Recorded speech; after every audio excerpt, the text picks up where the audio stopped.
ยากรณ์อากาศประจำที่5พฤศจิกความกดดันสูงของอากาศเย็นยังปกคลุมอยู่ภาคเหนือและภาคกลางของประเทศลาวด้วยกำลังอ่อนหาปานกลางสมทบกับกระแสลมตะวันออกเฉียงเหนือพัดปกคลุมซึ่งให้อากาศเย็นหาหนาวเย็นอยู่บรรดาแขวงภาคเหนือแขวงไซสมบูรณ์และเขตผู้เพียงบริเวณพอมีหมอกบางปกคลุมอยู่ทั่วไปและจะมีฝนตกในระดับคอยอยู่ในแต่ละภาคและตกปานกลางอยู่บางท้องถิ่นของบรรดาแขวงภาคใต้ พอมีลมพัดแรงเป็นบางโอกาสเฮามาติดตามพายุหมุนไต้ฝุ่นคาเมกิหัวที่25ประจำปี2025ปัจจุบันมีจุดศูนย์กลางอยู่เส้นขนานที่11.5 องศาเหนือและเส้นแหวงที่119.1 องศาตะวันออกกำลังเคลื่อนที่อยู่ทะเลจีนใต้ด้วยความไวใกล้จุดศูนย์กลาง145กิโลเมตรต่อชั่วโมงในตอนค่ำของมื้อนี้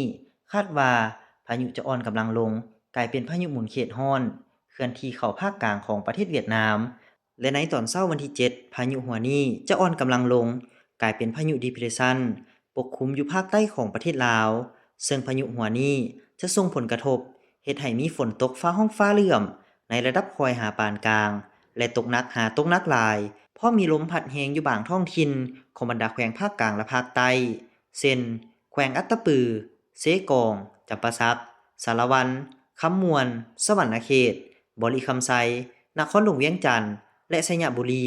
ในระยะวันที่7หาที่9พฤศจิกายน2025นี้ ต่อไปเฮามาติดตามสภาพอากาศในแต่ละภาค ภาคเหนือด้านตะวันออกอากาศเย็นหาหนาวเย็นพอมีหมอกบางปกคลุมอยู่ทั่วไป และจะมีฝนตกในระดับคอยอยู่บางท้องถิ่นพอมีลมพัดแรงเป็นบางโอกาส เนื้อที่การปกคลุมของฝนกับ30ส่วนห้อยอุณหภูมิไม่ระหว่าง13หา20องศาภาคเหนือด้านตะวันตกอากาศเย็น พอมีหมอกบางปกคลุมอยู่ทั่วไป และจะมีฝนตกในระดับคอยอยู่บางท้องถิ่น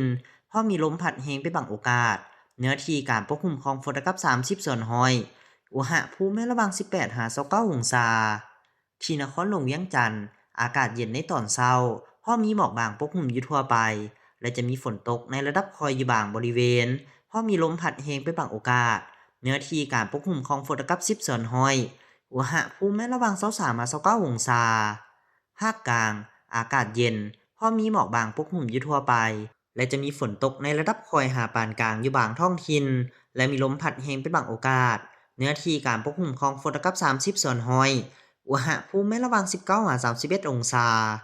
สลับแขวงไซสมบูรณ์อากาศเย็นพร้อมจะมีฝนตกในระดับคอยและมีลมพัดแรงเป็นบางโอกาส เนื้อที่การปกคลุมของฝนกับ20ส่วนห้อยอุณหภูมิในระหว่าง17หา27องศาภาคใต้อากาศเย็นในตอนเช้าพอมีหมอกบางปกคลุมอยู่ทั่วไป และจะมีฝนตกในระดับคอยหาปานกลางอยู่บางท้องถิ่น